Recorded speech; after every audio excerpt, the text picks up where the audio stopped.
I am slow. I apologize. I kept you waiting last week, so we're even. It's totally fine. All right, cool. Sup, demons? It's your boy. Our previous live that we did talking about demons is going to be on my YouTube channel later this week. The thumbnail for it is great. I sent it to Alex. She approved. It's a good thumbnail. It's legit. I'm learning the skills of the photos of shop. I am proud of myself. There's obviously demons in my office right now because it's so hot in here. Like, it's unbelievably too hot in here. Oh no. And I am not a thin girl, so heat does not do it for me at all. But anyway, we're just gonna do this. This is fine. This is fine. So, hi everybody, welcome back. This is your educational time of the week where Alex and I talk about something that we both know a little bit about. Alex more so because she's a professional and I'm just here.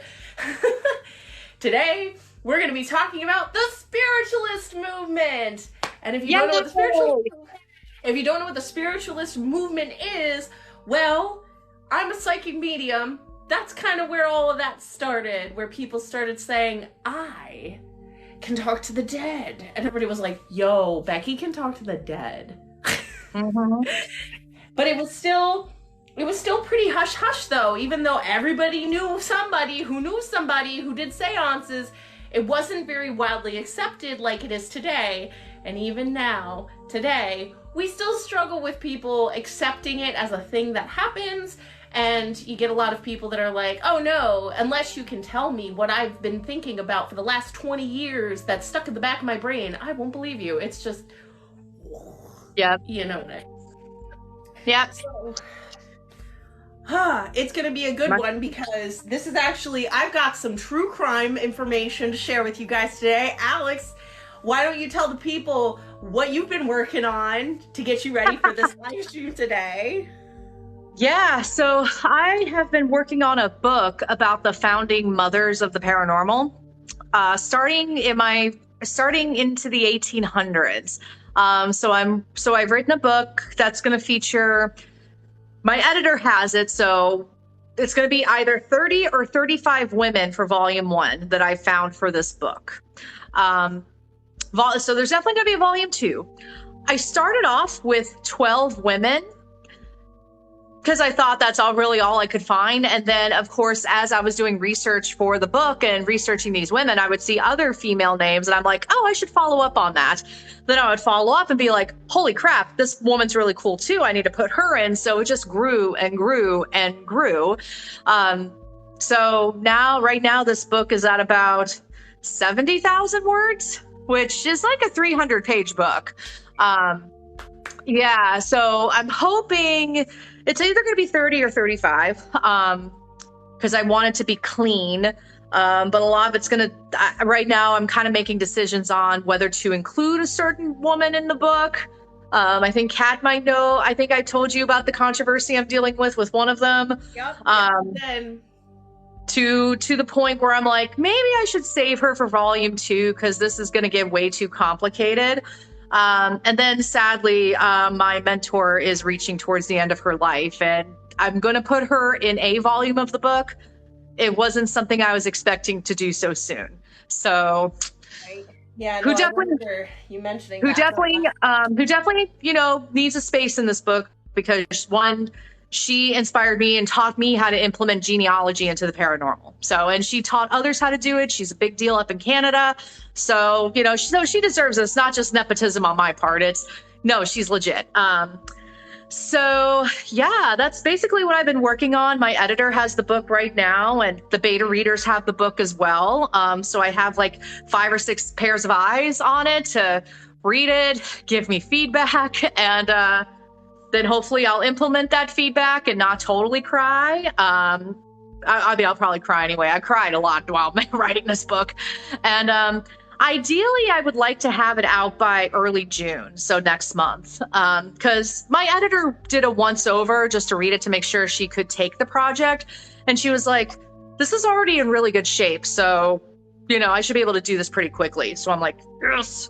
So I'm very excited for you. I'm very excited to get my hands on it. This is going to go into the field of research bookcase that I have, where everything I buy these days and invest in books, if it's not old as heck, it's for research. So I want to take a second to say hello, everybody. Welcome. I'm so happy to see you all here in the chat on this day. We are going to get into some pretty interesting things. We're going to talk about some really great stuff.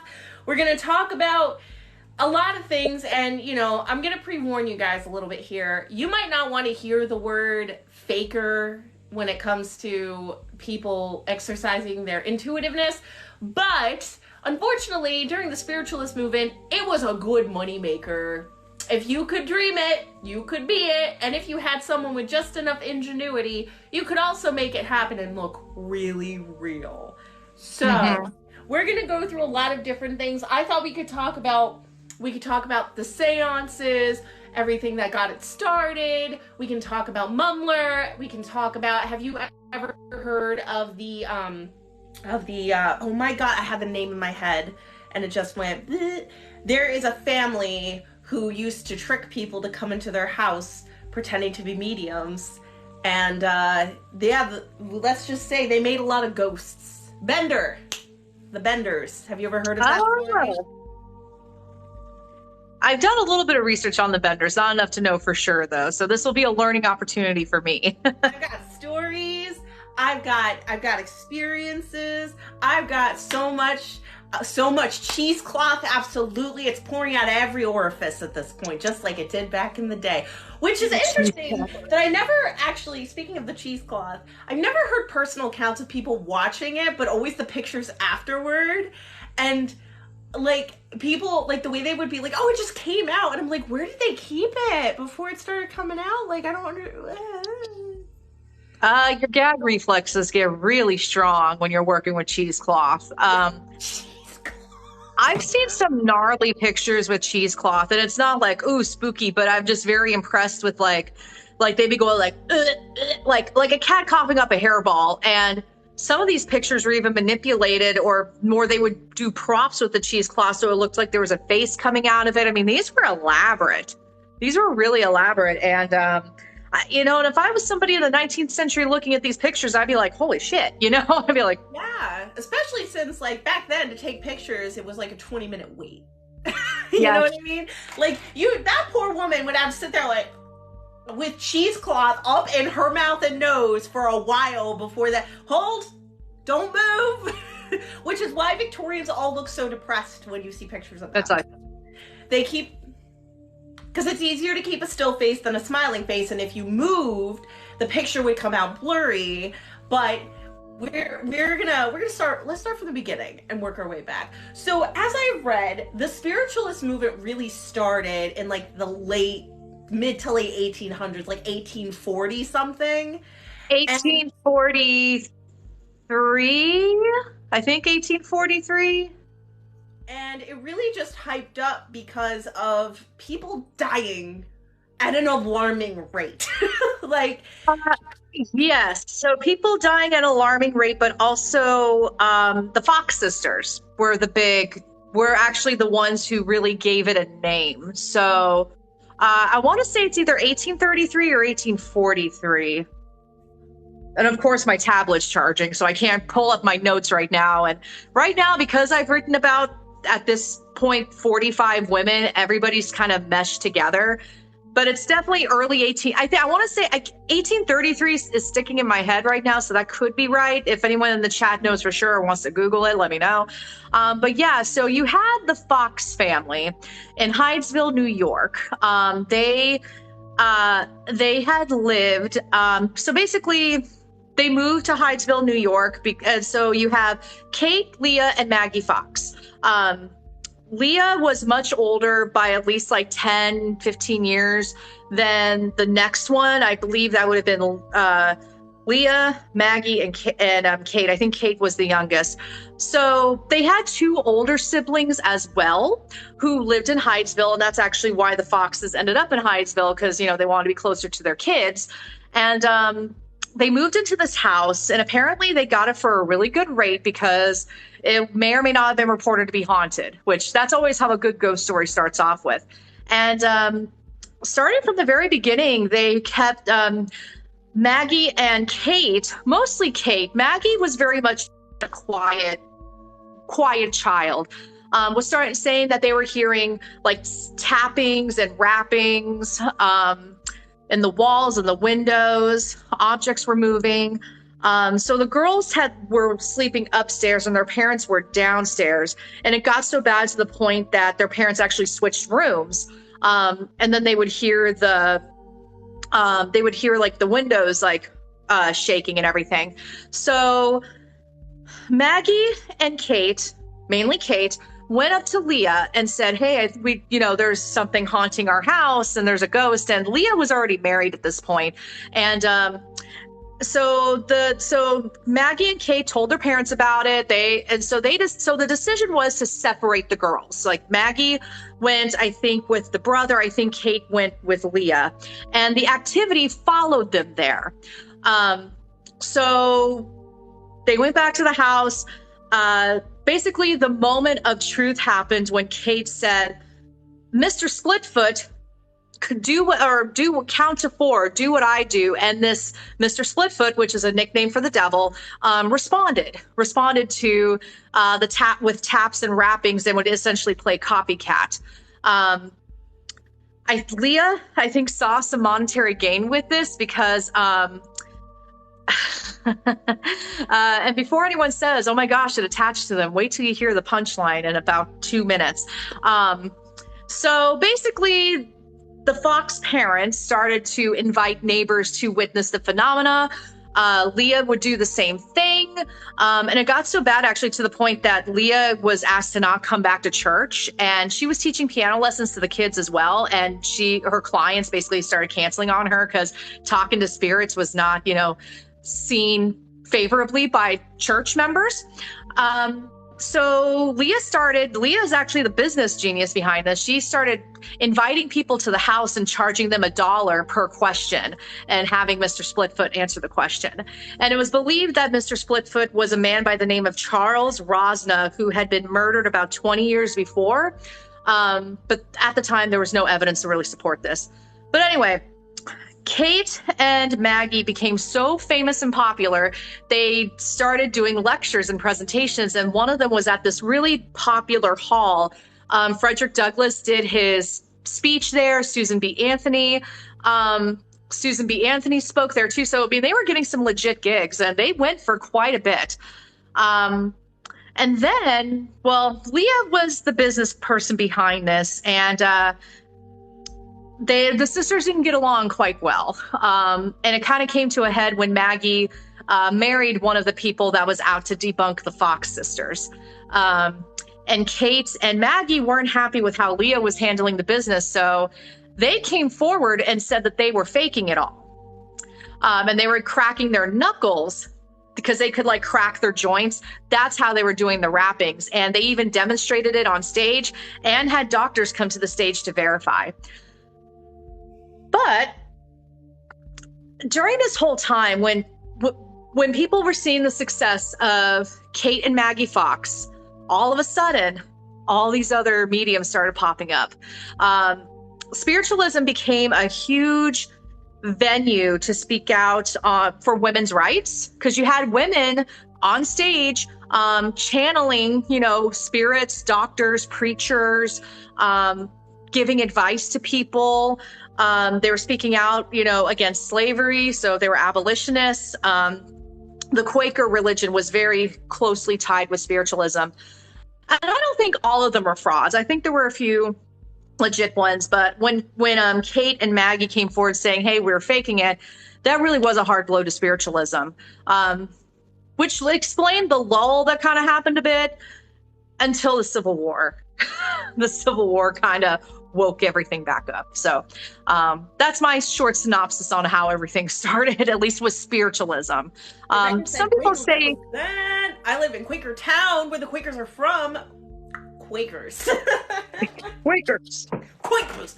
It's so funny because when you think about like the 20th century mediums, and they're all sitting at a table and there's a crystal ball and they're just like, I sense the spirits in the room with me.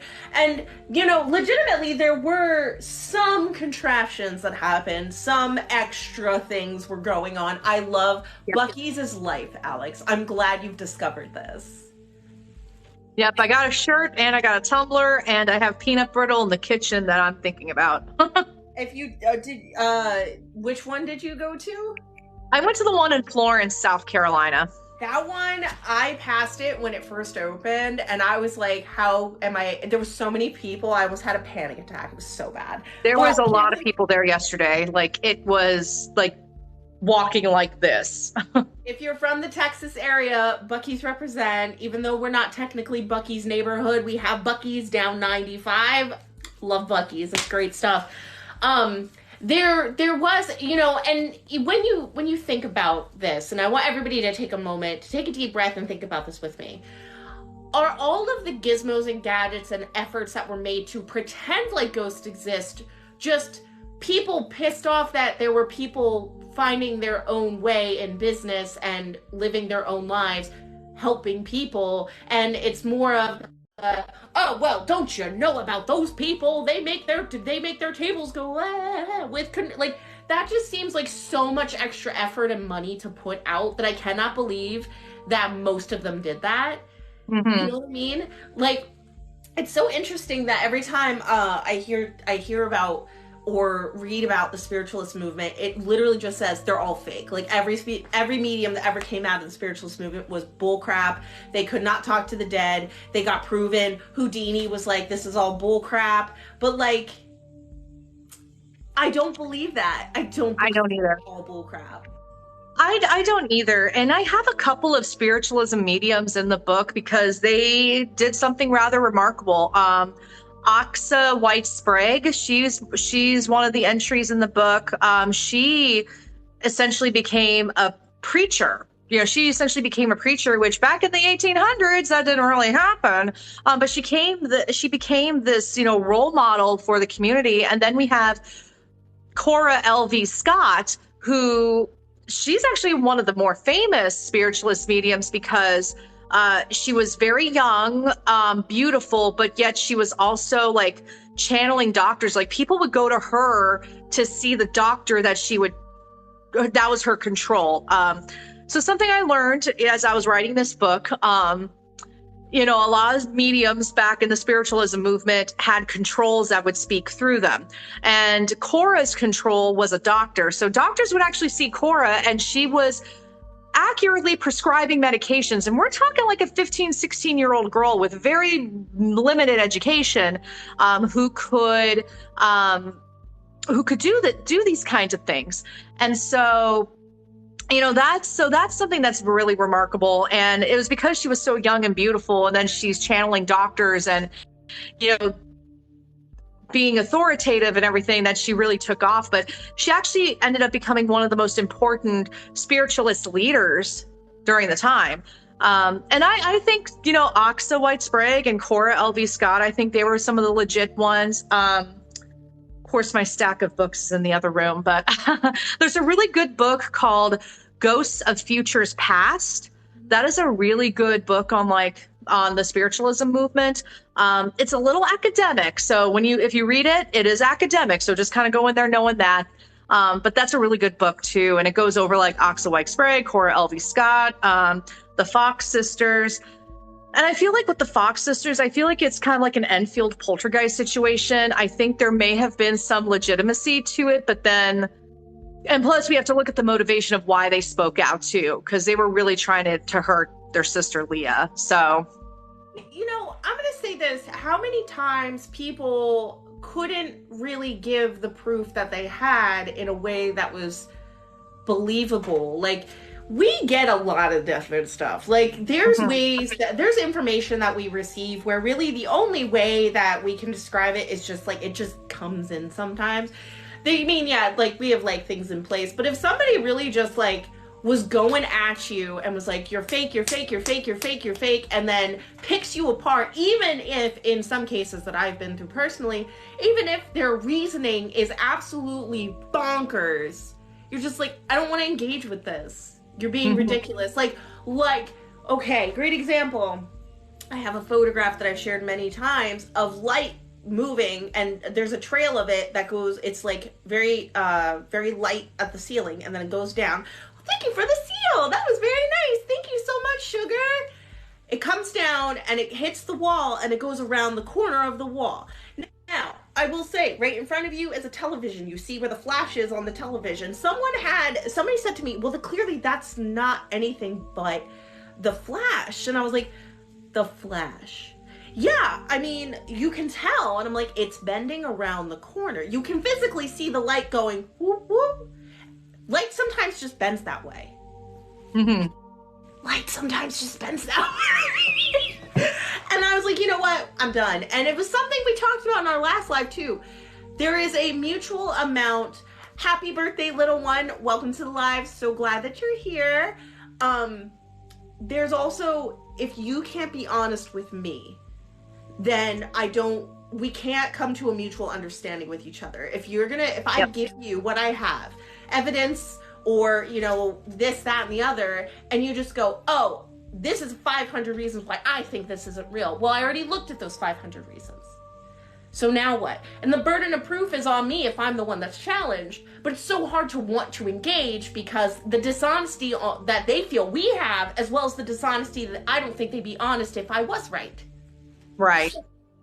We're at an impasse here with that. And at that time, you got to think about the placement of women in the time period. You were the housewife. You were seen. You were not heard. You did your thing. You got married. Get out of the house. Leave us alone. You are of no consequence to me. And we've seen these kinds of things through history where when women can grab onto something and hold on to it, they hold on to it with all of their might and just go for it. And I know, if I recall correctly, the Fox sisters, they got hardcore, like, you're fake, and they doubled down many times, like, nope, we are not, this is legit. And it was their own family that was like, you're fake, we're faking it, it's all fake. And what are you gonna do after that? Was there like an actual proper explanation of how they faked it, or just that they accepted that they faked it and moved on from that? Well, the explanation was they were cracking their joints. So Maggie and Kate were able to pop the joints in their ankles, their toes, their fingers, their wrists, and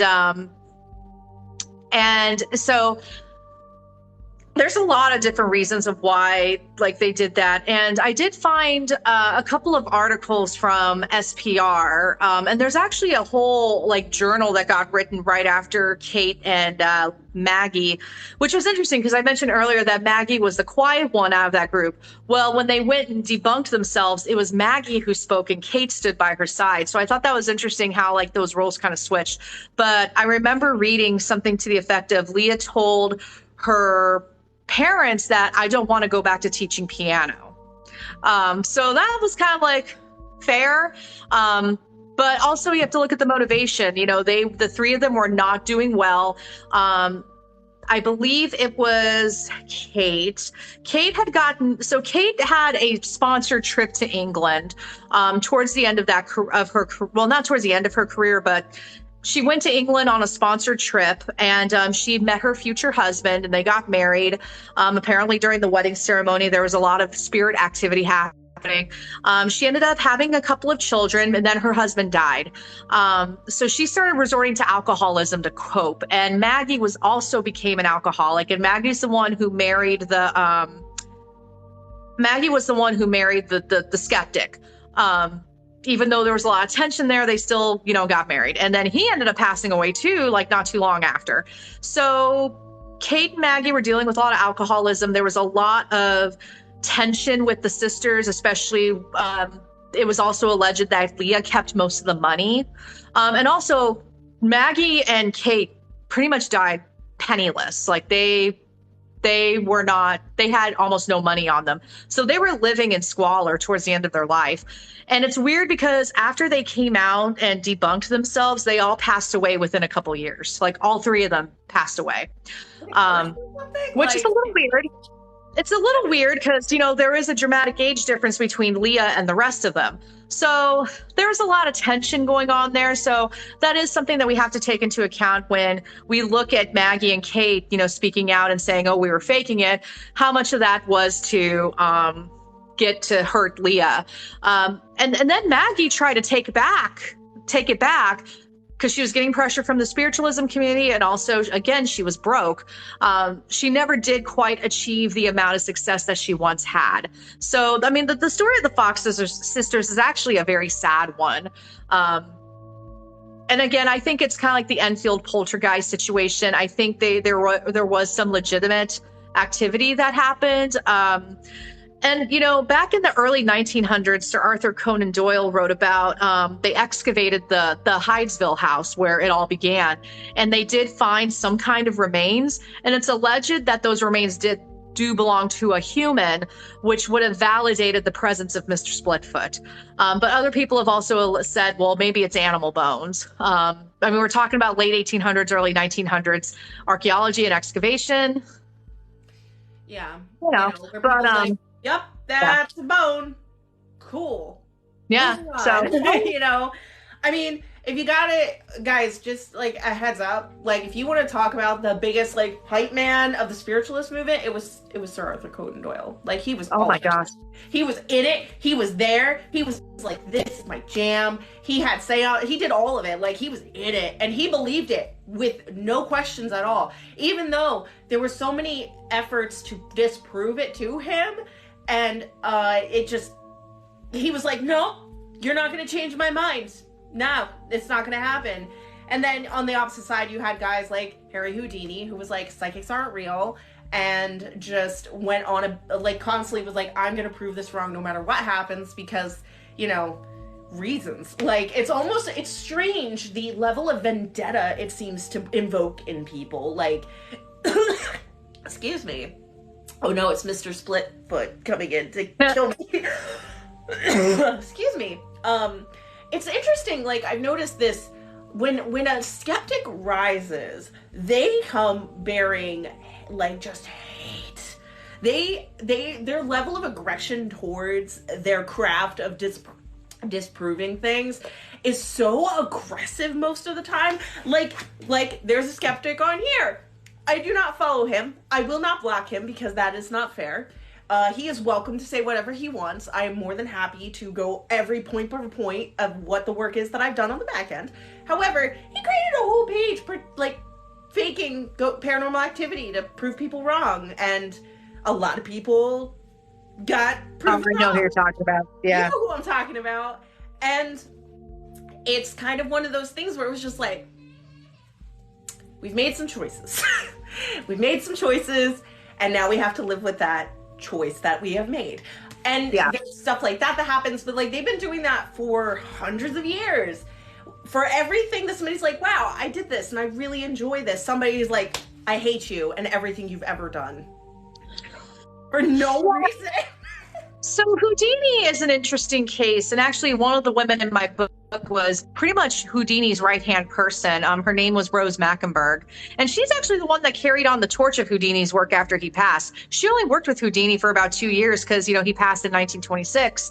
I think a lot of that for Houdini came from hurt because, you know, he was really hoping to make contact with his mother, like after she passed, and they were very, very close. So I think that's where a lot of that comes from. But the way Houdini worked, so what he would do is he went on tours, and he essentially had an army of like secret agents. There's about 20 he used. So about 6 weeks before he would go to a town, he would send these secret agents out to get readings from the local mediums.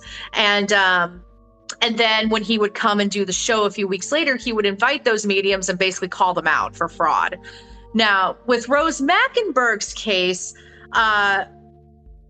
there were a lot of situations where, like, there was one person, his name was Gonzalez. He had claimed to basically make contact with an 800-year-old Hindu man, and basically told Rose that we can only make contact with him if you take your clothes off. And she politely declined and said no thank you and left. And then when Houdini came into town, he invited Gonzalez to the presentation and called him out. So there was a lot of that happening, and I think Houdini did good in some ways because it exposed the frauds. And the other thing that Rose Mackenberg brought up was she never got married and she never had kids, and yet all of these mediums would say, like, she would wear disguises. If you look up Rose Mackenberg, you can actually see like all of her disguises, and she would have aliases. One of them was like Frances Roud, which the initials would be FRAUD, fraud, or Alicia Bunk, all is a bunk. So she was very creative. I found this montage of all of her disguises that was covered in the paper, one of the newspapers, and I was very impressed. I was like, she went all out. And Houdini paid her a salary, and so I know for Rose, she was doing really good work with that because she was also exposing male spiritualist mediums who were taking advantage of women. In terms of the other stuff, I feel like some of the good ones got kind of caught up in that chaos, which is unfortunate. But a lot of times, a lot of it was, at least for Houdini's case, some of it was justified now. But at the same time, anytime Houdini did a show, you had the believers and the skeptics there, and oftentimes his shows ended in riots. And Rose and Harry Houdini would have to leave, and they would get injured and they would get hurt. I mean, it was basically like if all the fighting on Facebook happened in person, you know. Oh, I mean, realistically, a Facebook fight would only translate to people standing there like. Not back then. They threw hands. Back then it was like, I heard what you wrote about me in the paper, good sir, and I mind to give you a bop. And then they're like, bop me, good sir, and then they bop each other. Yeah, you know. Again, this harkens back to like, there was probably a plethora of people, generally people, who had extrasensory abilities, didn't know what to do with it, didn't know how to do a thing about it other than hearing things, feeling things, and seeing things. And, you know, maybe around that time they had thought, okay, well, this is a thing I can use. It's a gift that I have. And then they just get caught up in the whirlwind of vitriol against them and their craft and what they do, and they're all fake. And sometimes, you know, I don't do the work that I do to prove anything per se. I don't necessarily have to prove what I do. What I try to do is to help people. And, you know, it's, if I'm wrong, tell me, you know. I'm going to be like, okay, well, you know, that might be a thing. I might be off today. That does happen.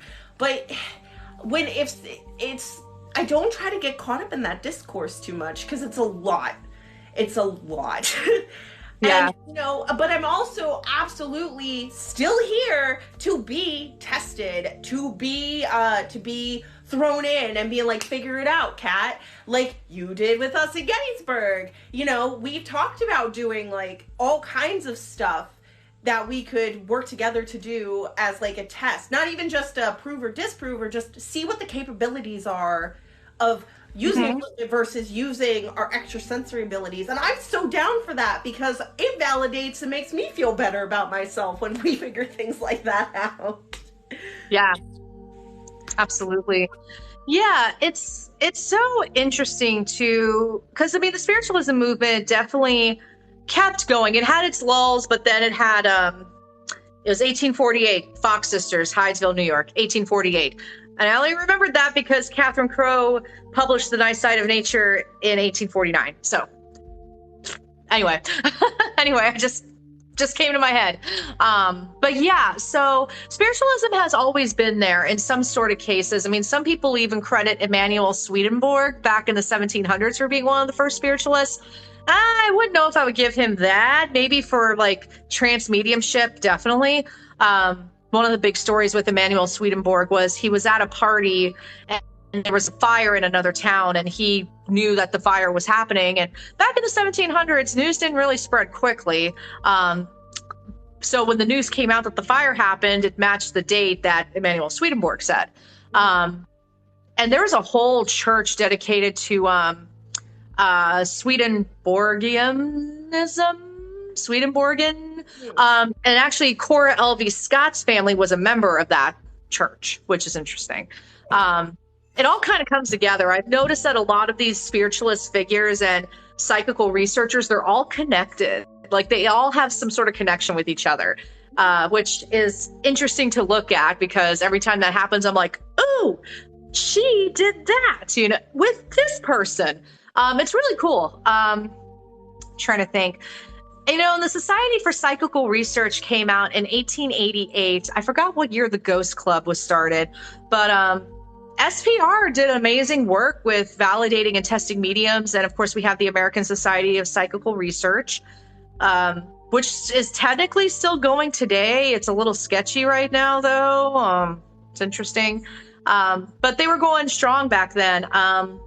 One of my favorites, I think, is Lenora Piper, just this quiet housewife who just happened to have abilities. And she was doing readings and seances and she caught SPR's attention and she did tests. She was willing to go through the experiments. And it's really quite disturbing what a lot of these psychical researchers were doing to test the trance mediumship.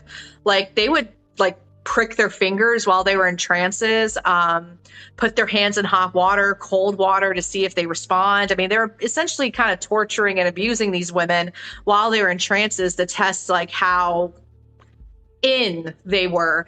And one of my more surprising discoveries, so Eleanor Sidgwick, she was a parapsychologist that was married to Henry Sidgwick, who was one of the founders for SPR. As I was reading her work, which is massive, people commented about how she would treat the test subjects with respect. Like it was this like incredible thing. Like, we don't do that. And I'm sitting here like, wait, what? And granted, I know 1800s treating like people, test subjects with any sort of respect must have been like, oh, whoa, you know, like, holy crap. But it just like, it took me aback to read like, oh, she was so kind to the test subjects and treated them like humans. And I'm like, wait, this is like an anomaly to you all? So when you have like Lenora Piper, who was willing to go through that, I mean, that's why she got a spot in the book. I mean, she helped move the realm of psychic research forward because she was willing to put herself through that. And I'm just like, okay, I know it's upsetting, right? So weird, like, to think back on how doctors and like studies used to go and they would be like, oh, we're just gonna cut you open and see what's going on. What's anesthetic? Why are you crying? Like, it's so bonkers to me. And then like somebody's like, yeah, you know, I didn't kill them during the experiment. I actually sent them home with a cookie. And they're just like, what? Why would you do that? It's too much effort. I don't know. Like, it makes me so, like, it boggles my mind what they used to do to try to understand. And now that state that we talk about, that state of mediumship where you're channeling and you're trans mediumship, that's called theta state. Like, we know what that is now. Like, we get it. It's a thing. Like, it's an actual state of mind you can work into to do your thing. Like, we get that now. But back then, it would just be like, oh, yeah, let's just absolutely wreck this person while they do this, just to make sure it's real. Oh, my fingers hurt now thinking about that. But also, like, going back, I was thinking, like, was there ever evidence when the Fox sisters were, like, popping their joints of, like, them moving around a lot? Because I know I can pop a joint, but I need to move to do it. So I don't, like, I'd have to adjust myself to be able to actually do it. And to do it repetitively, it would have to be like, I need a couple minutes in between, because I have double jointedness all over my body. So I mean, I'd be crack walking over here. Apparently they were able to do a lot of this with their toes and their ankles. So when your feet are under a table, which is how they did a lot of their like presentations and their sittings, guess that's easier to hide. But, you know, again, it's one of those things where I'm not 100% sure they faked everything. I think some of it was legit, and maybe when things weren't active, maybe they did resort to the knuckle popping. because, again, at the same presentation where Maggie and Kate said, hey, this is all fake, they demonstrated, they actually did it on stage, like how they did it. And then they had doctors go up to confirm, like, yes, they are cracking their knuckles. Yes, they are cracking their joints. So I think the paper on it, the recap, is called The Death Blow to Spiritualism. I don't remember the author off the top of my head, but if you go to like archive.org, just type in death blow of spiritualism and it will pop up. So right. I will definitely text that to me because I'm going to look that up. I got to give Megan Alyssa Medium like mad props in the chat because like as we've been talking, she's been dropping big facts the whole time. Big shout out to you, Megan. Like, thank you for sharing your thoughts and your recommendations for listening to unobscured podcast about American spiritualism. Thank you, Megan. Yeah. I really appreciate it. She was talking on my end too. So yeah, thanks, Megan. Big shout out to Megan. It's interesting because like people, when I think about spiritualism, do you know who sticks out the most in my mind? Who? Mary Todd Lincoln. Oh yes. Oh gosh, I have a book on my shelf. The Psychic Life of Abraham Lincoln. That's a great book. And my friend Michelle wrote a book called And I Would Still Be Drowned in Tears, which is all about the whole spiritualism in the White House with Mary Todd Lincoln. It's a beautiful book. Yeah. So many things I've read about Mary Todd Lincoln. She is one of the first ghost photographs that I've ever seen because she had a photograph done and there behind her you see good old Abe Lincoln standing behind her. Totally not a real photo, but when I first saw it when I was a child, I was like, oh my I was about to say, I was like, oh no, am I going to have to debunk this and shatter Kat's dream? No, actually, I do have something to share on that regard, yeah. At the time, the way that it was framed was she was crazy. And she was trying to contact the dead because she was absolutely insane. I was like, yeah, now as an adult, she was insane with grief. She lost her children. She lost her husband to an assassination attempt. I would also have gone a little crazy if that were me. And she wanted, like, I can see that feeling. I can understand where that comes from. And she really just wanted some kind of indication that they were still around, that they were still with her. Like, she wanted that so bad, and all her life came to was, oh yeah, she went bucko crazy. Right, which is that poor woman. Which leads me into like the photography, which was done by Mumler. Ghost photography has been a thing, and I'm not talking about the light balls or orbs or figures or things like that. I'm talking about, look, hey, that's your dead wife in that picture. Isn't that weird? Mumler, his photographs cost thousands of dollars now. Thousands of dollars. But it was really something that, at the time when I first saw them, was something that my mind could not wrap around. Like, how did you do this with, the old-timey cameras? It's a double exposure. And actually, I don't have a Mumler because I am not rich and don't have that kind of money. I do, however, have an authentic ghost photograph done with double exposure from 1940. It's one of the prize pieces of my odd collection of things. I'm going to put it up to the screen. Oh, wait, you see him? Right there? Yeah. That is a ghost photograph. So even this far away, you see there are two men solid here, and then there's this misty figure. That was done with double exposure, and that was a very popular practice. And Mumler was like, I can photograph your loved ones in your photos. And, he did that for a mighty long time, and he looked like a man who would talk to a dead guy and be like, yo, you want to be in this picture, though? But he did. You're right. But with him, I've read a little bit of differences with him. I've read that people believed him and thought this was legitimate for the first little bit, and then after a time, it became like a commodity because they were like, there's no way, this is real. And they just went with it. I don't actually know like what happened to him after he was like, look at all these photos I've done, which again, to buy on market when they do come up on market, which is very rare, they're tens of thousands of dollars. Mm-hmm. So everybody's got to be donating to me and watching my YouTube videos to get me that good money so I can buy Mumbler photographs. Right? At least originals, right? Those are... Oh my, I would give my leg if I could. If I had that kind of money to just spend on things, I would be on the hunt. I'd be on the hunt. Because I've always wanted a ghost photograph, and I bought my first one, and I was it was like $45. I was like, yes, put this all in my space. But to have a mumbler, especially like looking at it from an investigator standpoint, I was like, I just really want to say I have a mumbler. Yeah. I just don't got mumbler money. Go watch my YouTube videos and help me get views so I can get to more followers. Make some mumbler money. Anyway, Alex, as you were gonna say, mumbler. We can talk about mumbler. Yeah, well, Mary Todd Lincoln, yeah, this whole, yeah. I mean, but the other thing was, Abraham Lincoln also was, I mean, he's the one who allowed the seances to happen in the White House, and he participated. And I think people are familiar with the story of his possible premonition he had of his death, his pending death. I can't remember. Precognitive thoughts about himself dying.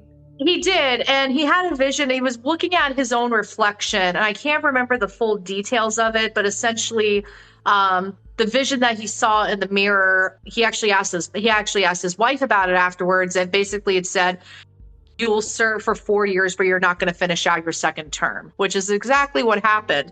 And of course, yeah, he also had hunches of that he was going to die that night when he went to the theater. Anybody of the time period, if he'd have been like, hey, this is a thing that I've been experiencing, I think I'm seeing the future, they've been like, look around you, friend. This is probably a natural course of action for somebody. Nobody would have believed him at the time. They would have been like, oh, you're nervous about nothing. But I read that he was very active participating in it. He let it happen in the White House, which is, oh gosh, Alex, oh no, that's probably why there are demons in the White House. I'm so sorry. I wanted to trigger you for a second because I love you. I'm grabbing another water. Yeah, so there was a president, I believe it was before the Lincolns, that was doing seances too. So it wasn't just Mary Todd Lincoln doing seances in the White House. I'm trying to remember which president it was. My tablet is now functioning, so I can actually look this up now. Okay. Yeah. Let's see. It was a very significant president too. Not like a well-known one, but I think he had maybe one of the shortest terms. All right, I'll find it. It's going to bug me. So essentially what happened was their son, the president's son had passed away, and then they started seeing him in the White House afterwards, and essentially had a seance, so to speak, and that supposedly was what opened up to the whole demon in the White House thing, which is so... God, that whole story was like fiction. You know, actually, there's been a couple of presidents that have been tied to paranormal-esque phenomena in America. Nancy Reagan was very much into New Age, the New Age movement, and had a medium. She had like her medium that she would call. So Andrew Jackson, he witnessed the Bell Witch. Yep. Yeah. Yep. Let's see. There was also, well, it's funny because, you know, now that I live so close to DC, and I mean, literally it's just across the river. I'm like 10 minutes away from the White House. I've been doing a lot of research in like, you know, the DC based hauntings, and Dolly Madison is a big one that haunts the White House. And apparently after Melania got rid of her Rose Garden, activity escalated from what I understand. Oh, Abigail Adams also had seances in the White House too. Fun fact. It sounds like, you know what? That would be legitimately like the ultimate. The ultimate would be someone gets invited to investigate the White House. It would never happen because security reasons. However, I would absolutely give my hand to just go investigate the White House, especially with all the purported presidents that are still hanging around there. Some of them I might want to yell at. Well, it's interesting because, George W. Bush's daughters, he had twin daughters. They had paranormal experiences in the White House, and they just started speaking out about it a couple of years ago. I think they, trying to remember which one they saw, but, no, it wasn't. I'm trying to remember, but I'm trying to find the presidential couple that had one of the earliest seances there. It's not William Henry Harrison, I don't think, but fun times. Kaylin O'Shea said, I love how Kat will give up any body part to do something. Yeah, because you know what? It's so out of pocket to be like, I'd give you my hand to do this. It's never gonna happen, so I lose nothing by saying it.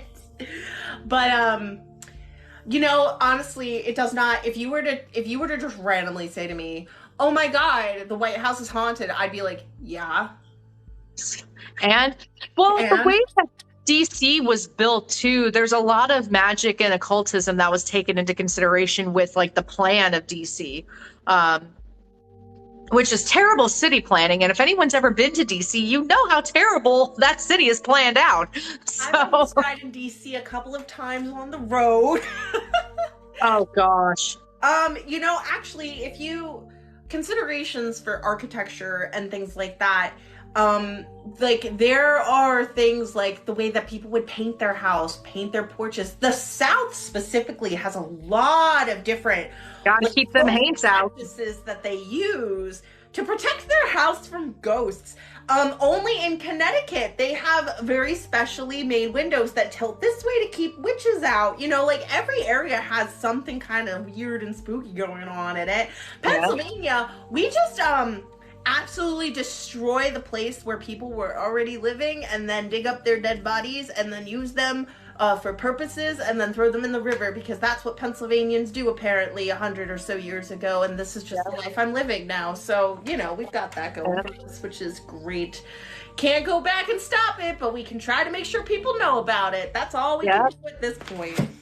So that president that had one of the earliest seances in the White House was Franklin Pierce. So if anyone wants to look it up, and literally it was like within weeks of taking office, his son Benny had died. So Franklin Pierce, if anyone wants to look it up.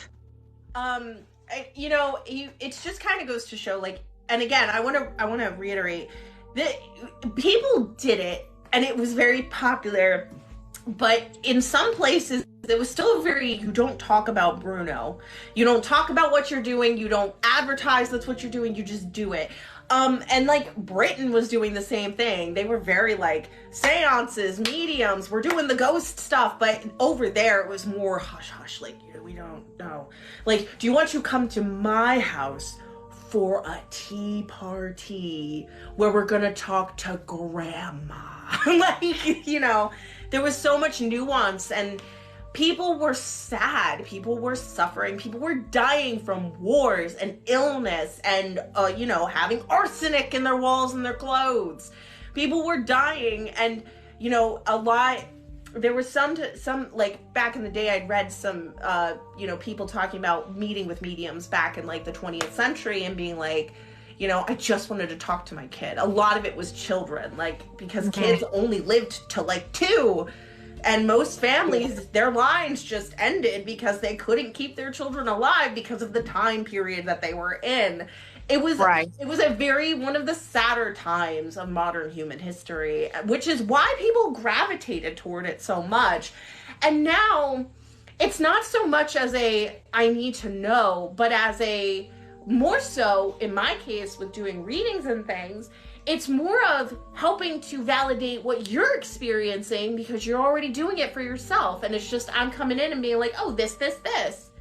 Oh, yes, that's what I'm feeling too. Fantastic. I'm so happy that I didn't mess that up. Oh, yeah, old cemeteries make me sad.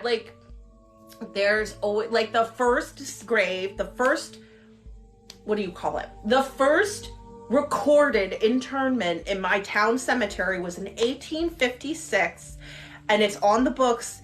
It was an unnamed child who was, like 2 or 3 when they passed away. They were the first recorded burial. Now, mind you, there are graves that are sanctioned in that cemetery well into the 1700s, but they're not written down.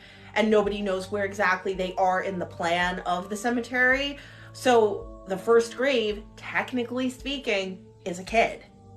And after that, it took 6-7 years before the first adult was buried there. Oh, wow. So, yeah, and there are a lot of spots if you walk around like cemeteries, sometimes you'll see stones that just say infant. They didn't name their children. They were just like infant. I've seen so many graves of, 1 year old, 2.5 years old, like barely living. And it's sad. And that's, if you were in that situation and you were stricken with grief, and you had an opportunity to find a way to reach out to this person that you lost, that you love more than anything in the world, why wouldn't you? Exactly. But then you get people like the Benders. And I think I want to segue that into true crime stuff, because, true crime and paranormal go hand in hand, but it shouldn't. They really shouldn't. I'm gonna throw this out there. If there are people in the chat, whether you're a medium or you investigate, if you capitalize on a tragedy in that essence, if you're going to places where people were actively, put unalived for the sake of talking to somebody, to be like, how did it feel to get by Ted Bundy? I don't like you as a person at all. And I question your ethics. So, 100%. Yeah, thank you, Alex. I appreciate that. While you take a drink, I'll take a bite of the chip. So, thank you so much for the boxing robe. I'm getting so many gifts today. I appreciate. Yeah, super gross. That's gross. That is bad behavior. We don't stand that. Get out. We don't get out. Ew, tomato. Don't do that. Leave celebrities alone. Don't go to places where people were murdered. Go home. Like tomato. But anyway, so I want to segue that into spiritualism gone absolutely awry, and we're going to talk about the Benders of Kansas, because tell me about the Benders. Sure. I mean, I'm familiar with them, but I haven't done a deep dive yet. Juno, why would you want to do that anyway? Because trauma predators love the clout that comes with doing that kind of stuff. So don't engage with that kind of behavior. I don't, and I think you all shouldn't either. Okay, great. So the Benders of Kansas. So there was this family called the Benders. They lived in Kansas. I don't know if I told you that part yet or not. It was about the early 1900s, and they had a home that was on a really, it was kind of one of those places where it was a passing through kind of place. You're going to get somewhere else. And they decided that they were going to let travelers start staying in their home. And they started doing this process, and I'm unfortunately, there's a lot more myth than there is facts to this. So I'm just gonna go based off of what the closest is to the truth that I was able to snuff out today while I was researching it to make sure I brought the right facts. So Kate Bender professed herself to be a medium, and they would try to get extra money by using her abilities to get people to pay for conversations with her. And there was a conversation in the article that I read about it that said nobody's sure if they did it for the money or if they did it for the thrill. However, but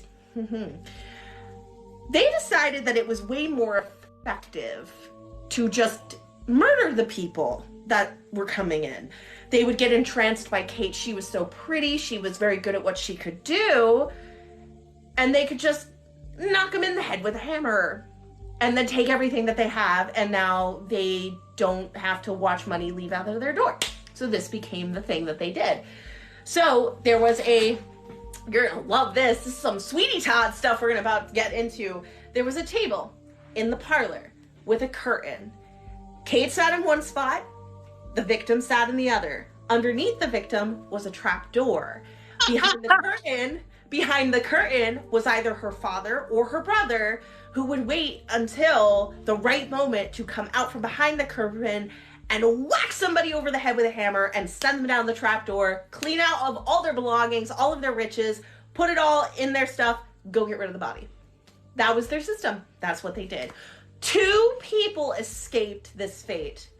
The first one wanted to have a conversation with Kate. She became very prominent. Like, people knew who she was. Like, she was so talented with her ability to speak to the dead. But he didn't want to sit in the chair that was next to this really stained, smelly curtain. He was like, I'm not sitting there. That's disgusting. You should wash that. And she was like, no, that's where you have to sit. He's like, I'm not sitting there. I'm just going to leave. So he left. The second one was 2 people who came together, had the same issue. Again, they did not want to sit next to the smelly, stained curtain. And Kate got very aggressive, pulled a knife on them and said, you're gonna sit in the chair next to the smelly curtain.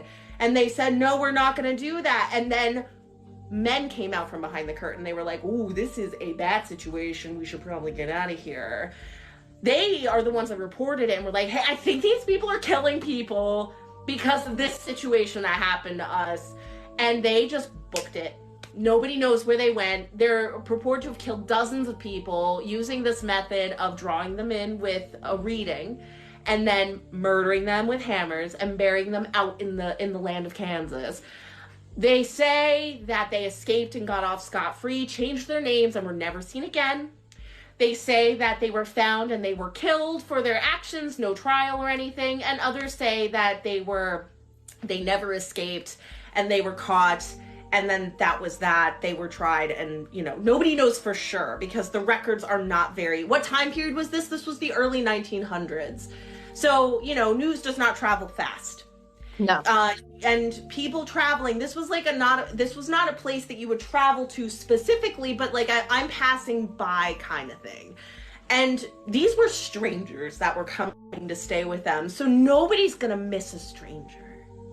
And they did this for a while. Until they got caught. And the more plausible thing, because there's no arrest records, there's no jail records, there's no record of them ever being seen again. Apparently, the best guess we have is that they hightailed, took everything that they could, and just booked it out of Kansas to escape their fate of getting put to death for murdering dozens of people. Right. Mm-hmm. And that's... Do you know where in Kansas this was? I can grab a lookup for you really quick. Who? I've got my iPad right here for information. Nice. It's where I also keep all my my good stuff and my writings when I talk to Arnold in the middle of the night for no good reason. All right, let me look it up. Family of Kansas. I appreciate who said, hi, Pinky Shy. I appreciate who said, I love the way Kat tells a story. See, I'm going to say something really quick about that. And I made a video about this today. I don't know if I'm going to share it. But you can still be a ethical, honest person and be entertaining at the same time. Yep. You don't have to lie. You do not have to lie. You do not have to manufacture truths. You do not have to change a narrative because that's what the TV show said you had to do. Be honest and be entertaining. They are not mutually exclusive. Yep. The Bloody Benders, John, Elvira, Kate, and John. 11 plus victims. It was the 19th century. I thought it was the 1800s because I read I thought it was the 1900s. It's 1871 or 1872 to 1873 in Labette County, Kansas. The Bloody Banders, the serial killers. That the family consisted of John, Elvira, John, and Kate. There was no definitive number. Estimates report that the Benders killed at least a dozen travelers before their crimes were discovered. The fate of the family remains unknown. Sounds like a genealogy project. Sounds like a genealogy project. Big time. Yeah, I'm gonna say, and this is here's a little view of like that family and like where they were ish. They had their home was big enough that they could have people stay in it. There are some articles you could actually I'm sure if you there's this one website that I always recommend for research is newspapers.com. It's worth it to get the subscription for it. You can research specific time periods. You can search for very specific keywords, and it's not going to just show you a specific place. It's going to be like, do you want to see like all 50 states? Do you want to see just a one specific state? I've used that, and with that tool of newspapers.com, I was able to find out about an owner of my home that I didn't have on any documentation other than an article. Yep. I love newspapers.com. It's great. God, and Ancestry. Oh yeah, I found so much information about my personal family member, like my first ancestor that came to America during the Civil War, because of newspapers.com. Like, I found out through newspapers.com. I feels like, are we plugging this because we're getting paid by them to do this? No, it's just a very great resource. I found out he was kind of famous. He was written about all over the Eastern Seaboard. Like, that's pretty cool. I'm not that cool, but he was pretty cool. He looked scary, though. He looked like imagine a German man who plays music, and a guy that you would see in a bar with a beer saying, "I love bratwurst." That's that guy. He was short. He was very round. And I showed a picture of him to somebody and was like, "Yeah, that's my great like grandfather."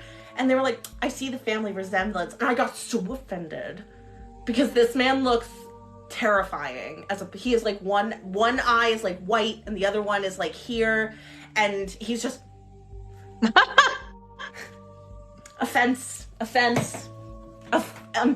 side eye on that one. But anyway. Oh my gosh.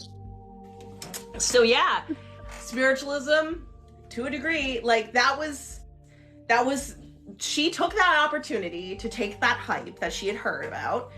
She might have had gifts. It is reported that she was very good at what she could do, and they didn't obviously kill everybody, because somebody had to go around and be like, Kate Bender is really good at talking to dead people.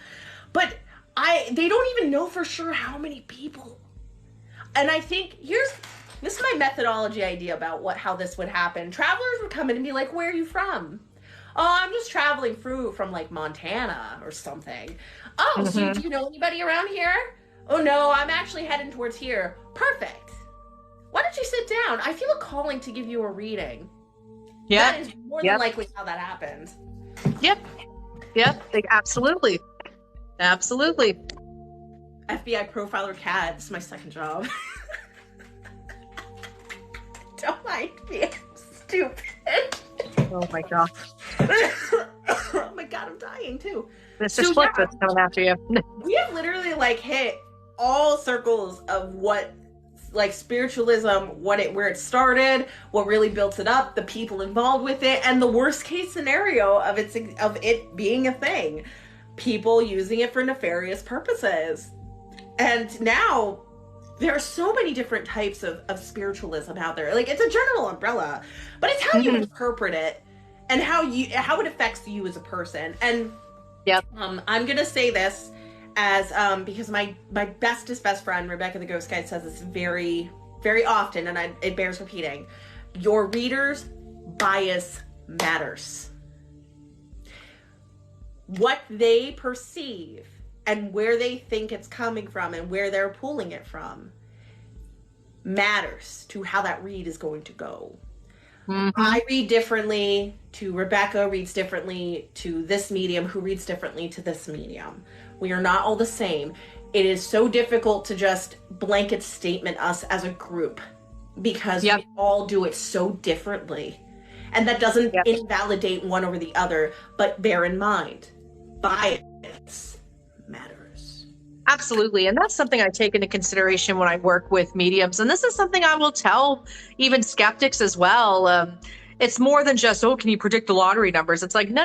That's not how this works. And a lot of the skeptics, and especially with your one friend that you mentioned earlier, he really doesn't understand how it all works. I mean, I don't have abilities. I mean, maybe a little intuitive and empathic, but even parapsychologists know that there are different areas of mediumship, psychic abilities. There's so many subgroups to it all. And they have experiments and tests for a good chunk of it. But I mean, even the scientists that investigate this, like they know that there's, you know, different areas and levels to this.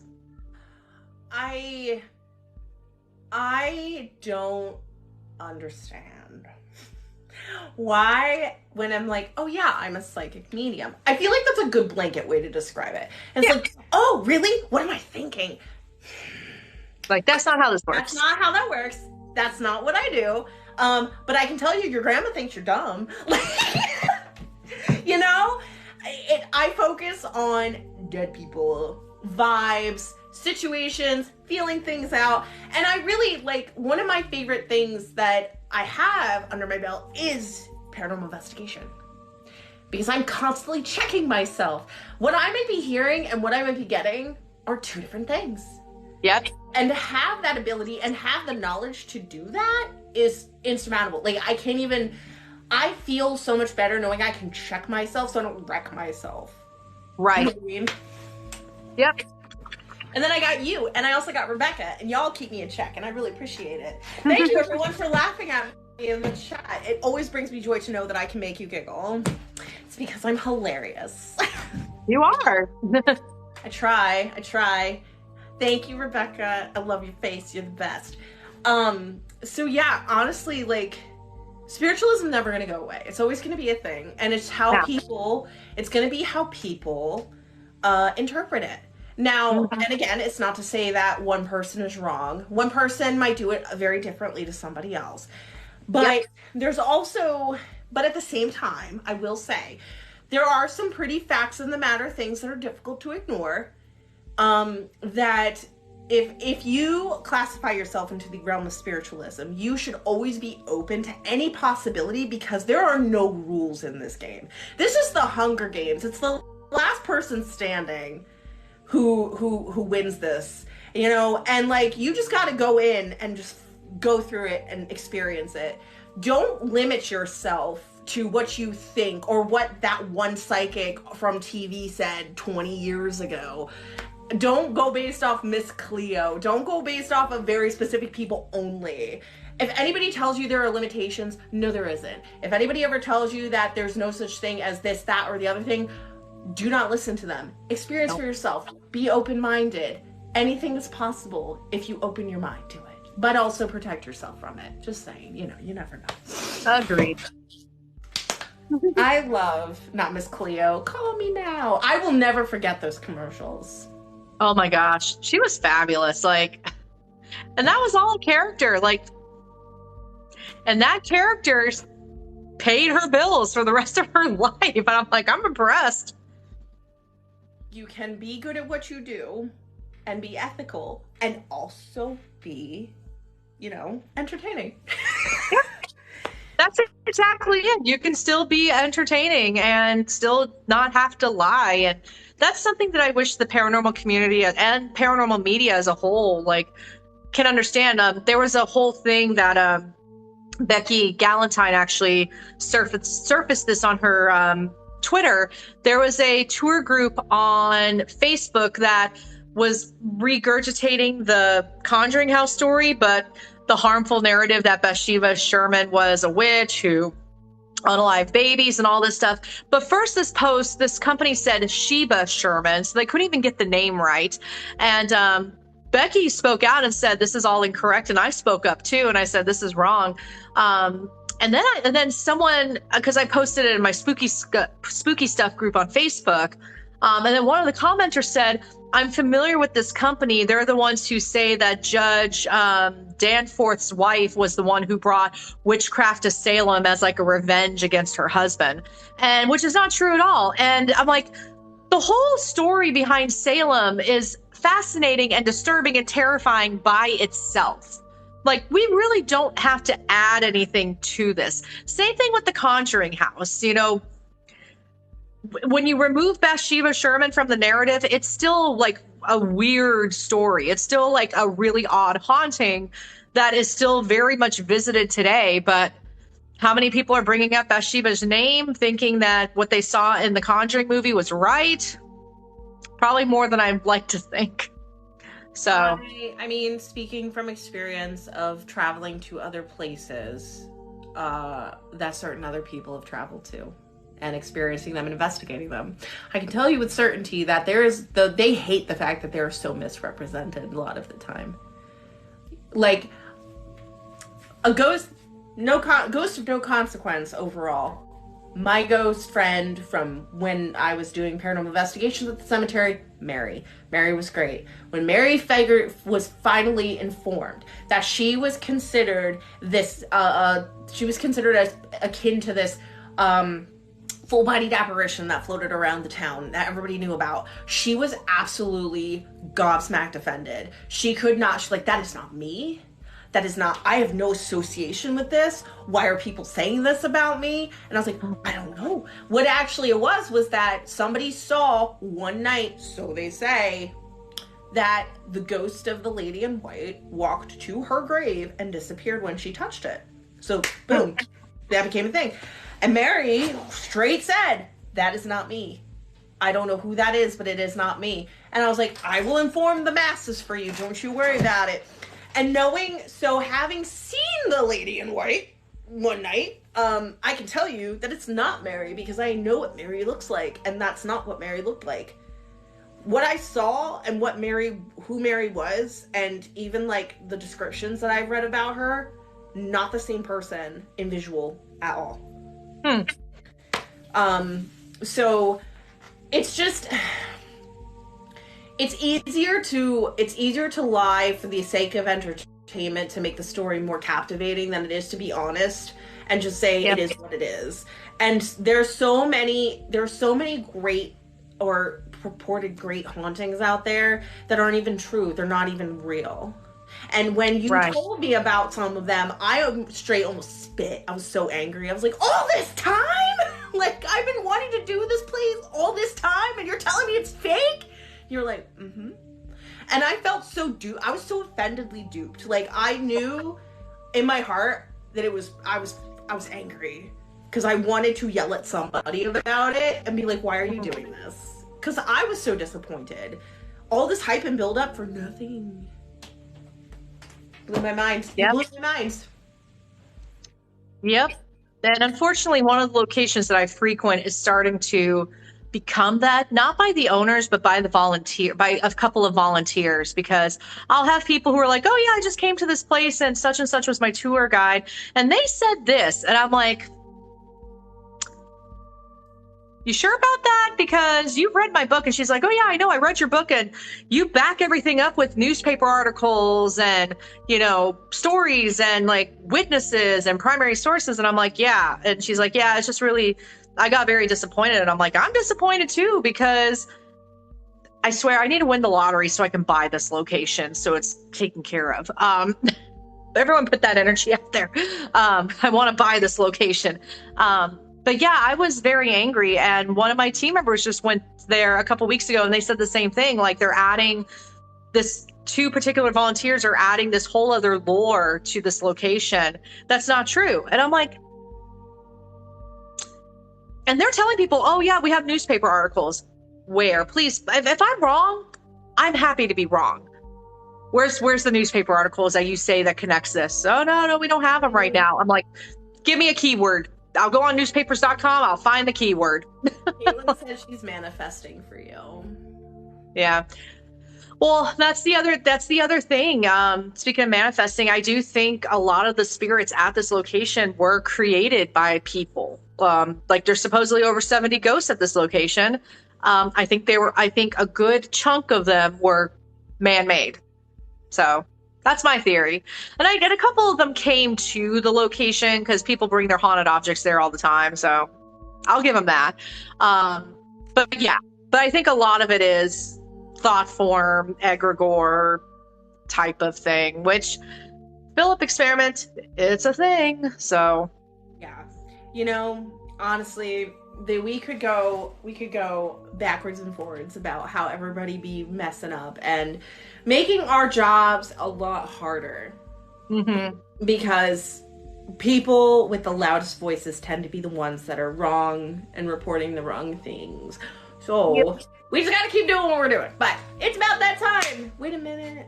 No, we're not doing this today. Today we're not singing songs. Today we are going to thank Alex so much for joining us on this day. I really enjoy having these discussions with you because you're so knowledgeable and I'm so silly over here just like... And I really appreciate the time. I know you were really busy this weekend. So you are the GOAT right now. Thanks for asking me.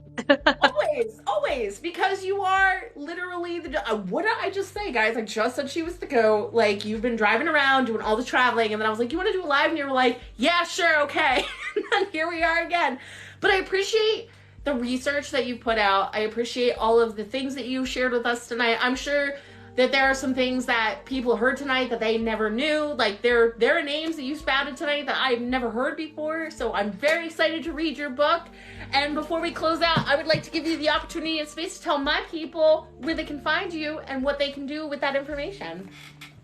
Yeah, so you can find me on TikTok, and you can find me at The Spooky Stuff on Twitter, Facebook, Instagram. I'm a little more active on Twitter these days, even though it's burning down like a dumpster fire. But I'm also at thespookystuff.com. I do have a book coming out very soon. It's called Women of the Paranormal, Volume 1.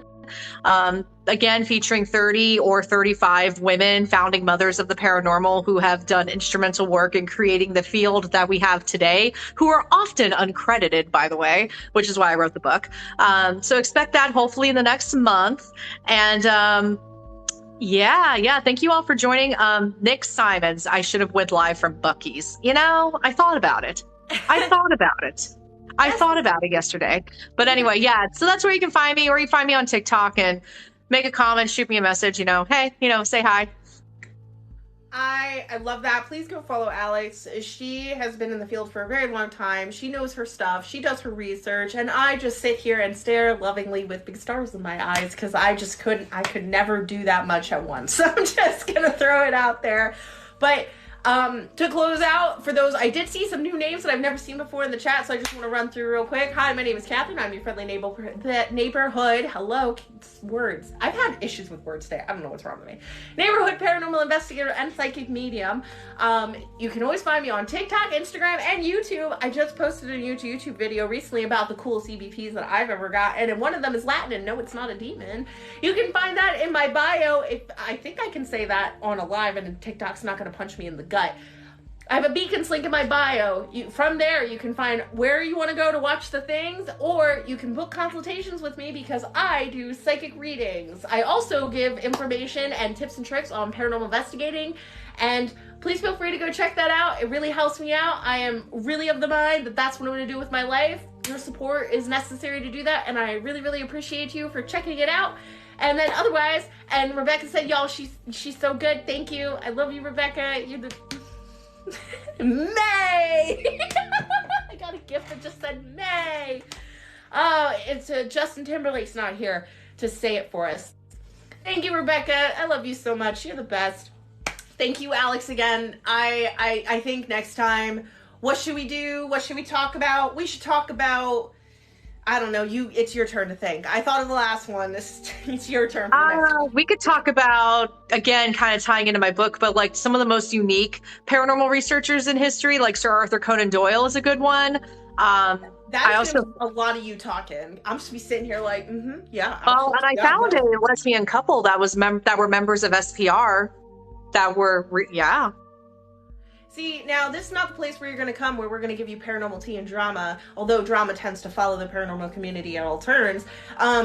It's facts. It's big, cool facts. And yep. I would be down for that if you guys want to learn about the enthusiasts of the time, not excluding us. We're just the new enthusiasts. Yeah. But yeah. Paranormal drama, though. 19th century paranormal drama. That could be one we could talk about, too, because I found a lot of it. And you know what you said? You liked the interesting story behind the Salem witch trials. I have a absolutely unhealthy amount of information about it in my mind. That is also something we could talk about. I've traveled to Salem many, many times. I actually have family that's buried in Salem that came over at some point in that time frame.